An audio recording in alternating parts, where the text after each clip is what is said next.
Hi guys, magandang araw po sa inyo. We are in 2021 now, and we have promised we have promised to bring you more videos, tutorial videos. But before we start, gusto muna nating alamin ano ba mga nangyari noong 2020. We started our YouTube tutorials, and as of now, naka 1,000 views na tayo. Little bit more than 1,000 views dun sa kaunang-unahan nating Revit tutorial videos. And we hope to do more para mas marami pa po ang matuto. At today, we are interviewing one of our friends who have been following our videos. At sa katunayan, natuto na siya. And here's our friend Nico. Let's introduce Nico. Yeah.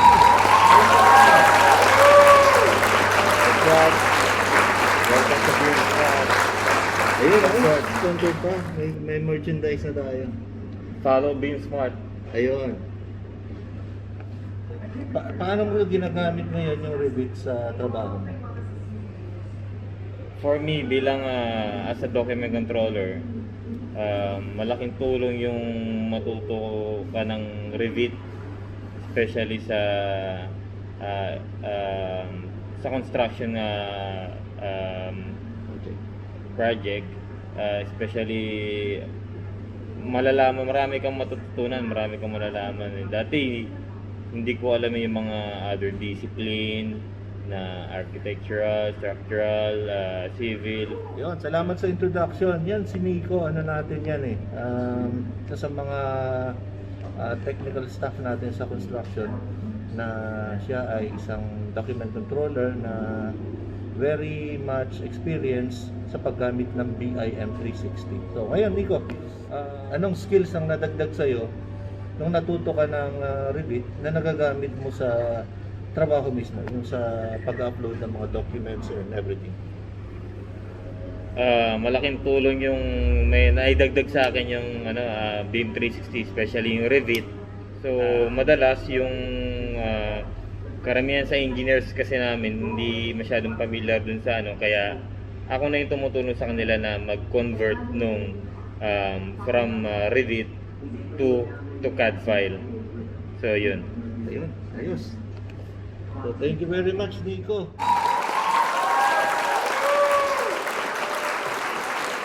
Ayun, welcome to our tutorial video. Discuss natin ngayon yung Revit 2021. So last year, we started our free tutorials covering the very basic of Revit 2020.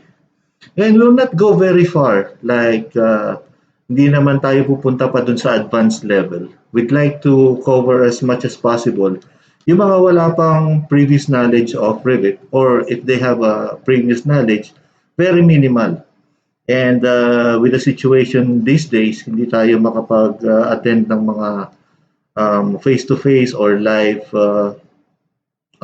training sessions. It just makes sense na ituloy natin yung online tutorials natin, which are free via YouTube.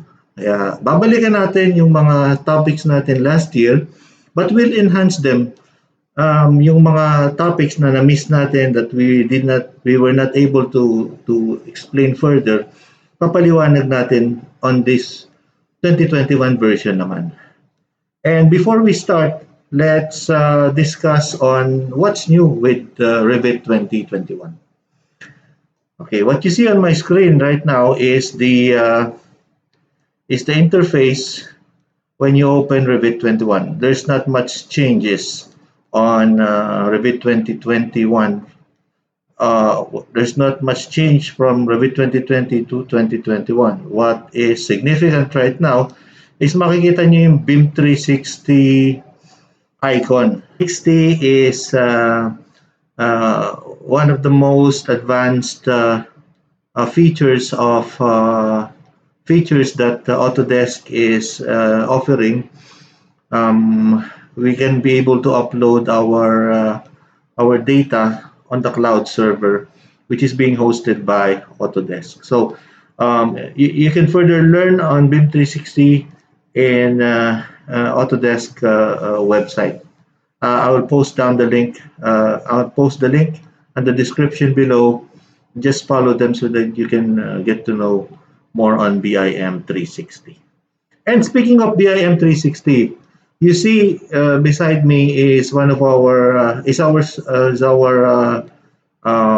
friend na napanood niyo yung interview niya kanina at the beginning of this video. Let me introduce him again, Nico. Yan. Yan. He is our uh, technical officer in charge of the BIM 360 in our project. So he's the document control guy who is not just dealing with simple documents, but these are BIM documents, Revit files, IFC files, Navisworks files that he is uploading into the server that we are using in our project. Ayan, so without further ado, ituloy natin yung Revit 2021 tutorial. So what's new with Revit 2021? If you will ask Autodesk what are the new things in Revit 21, ito yung mga sagot. Let's show what is being shown by Revit. So there's obviously an article saying what are the new things in Revit 2021 version 1. So nandyan yung Dynamo, there's the generative design studies. These are new options that they are giving in the generative design. Something for shared coordinates, converter of form it, andyan yung CAD import improvements, among others. So the important things that I feel will be very beneficial na maituro sa inyo are these three components. Yung slanted walls. Actually, yung slanted walls, na-introduce na yan ng Revit on the 2020 version, but it has been further improved in this 2021 version. Nandyan din yung pag-link ng PDF files. Long before, in versions of, I think 2019 or 2018 version, wala pa yan, hindi ka pa pwedeng mag-link ng PDF file. Normally, you will have to convert the PDF file into an image file, which is either a JPG or BMP file para ma-import mo siya sa Revit. But now it has been improved. Pwede na nating ma-link yung PDF file and easily you can refer to it while you are using Revit. Okay. If you open the videos,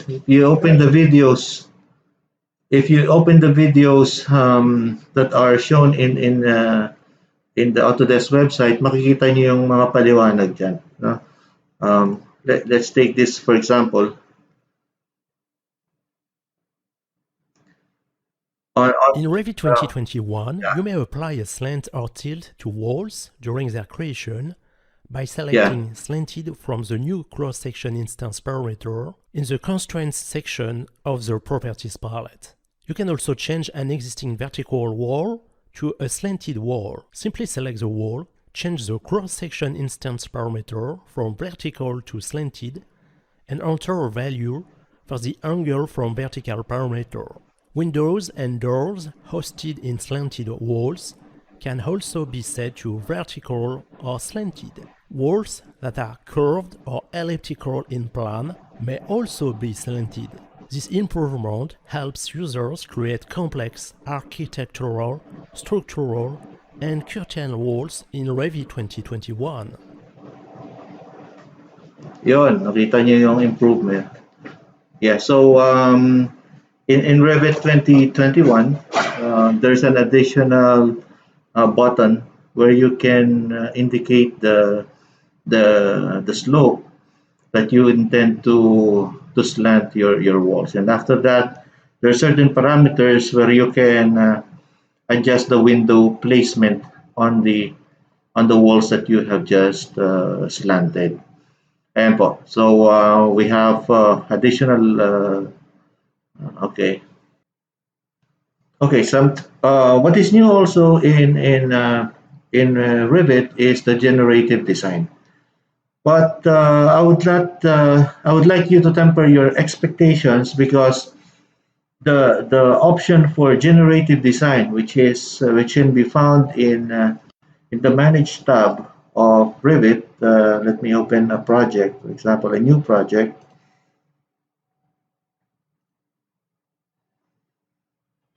I will use default metric template.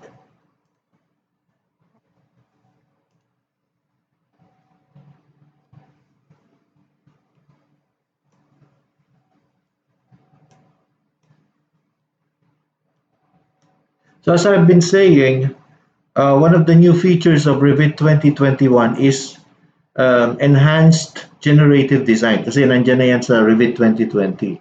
We did not go further on that because as I feel this is more of an intermediate to modern to intermediate to advanced knowledge. And now just to temper your expectations, Revit 2021 or in the previous version Revit 2020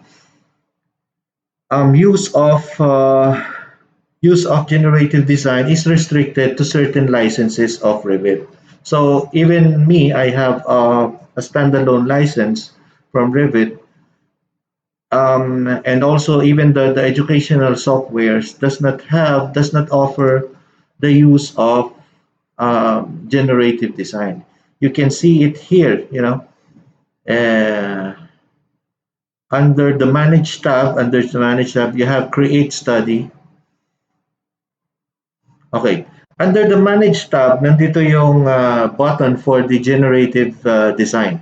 It is under Create Study. If you click on that, makikita nyo that it says generates alternative design based on your criteria. So the architect, the engineer will be able to input the criteria. These are the parameters that you would like. For example, you're designing an interior space where you would like to place the furnitures in a certain way that you avoid glare, that you would maximize the natural sunlight, and you maximize the thermal comfort for your users. These inputs can be loaded into this feature, and then it will give you suggestive designs. So uh, it is sort of assisting the designer on deciding which is the best solution that he can come up with. No? So kaya ang tawag sa kanya generative design. It generates design for various cases. But as I've said, do not expect so much. This feature is not yet available in the uh, the educational version, and also even if you have a license from Autodesk, which is a standalone license, it is not also available. You need to buy additional license so that you can avail of this feature. Okay, let's look at this. If I click on Create Study, what's going to happen? So Autodesk Revit Generative Design is a separate tool which has to be purchased separately. No, sabi dyan, generative design in Revit is only available to AEC collection subscribers. Okay, so yung AEC collection subscribers, as far as I know, is when you purchase the design suite. Require this with my system administrator. At ang sabi sa akin, I need to pay additional $3,000 or something just to be able to avail of it. So our IT guy just checked on what would be the cost of the additional feature of Autodesk. So they said it's gonna be like $2,825 US dollars per year. That's the price here in the Middle East. So it may vary if you are in different regions, if you are in Asia and the Pacific, and if you're in Europe or if you're in the USA. So roughly yan ang amount if you would like to use this. So I hope this short video have been inspirational, and I hope that you would still stay with us on the next videos. Maraming salamat po to all our subscribers, and I hope you share this content to more of our friends so we can reach out to more. Maraming salamat po. Have a great day, everyone, and stay safe always.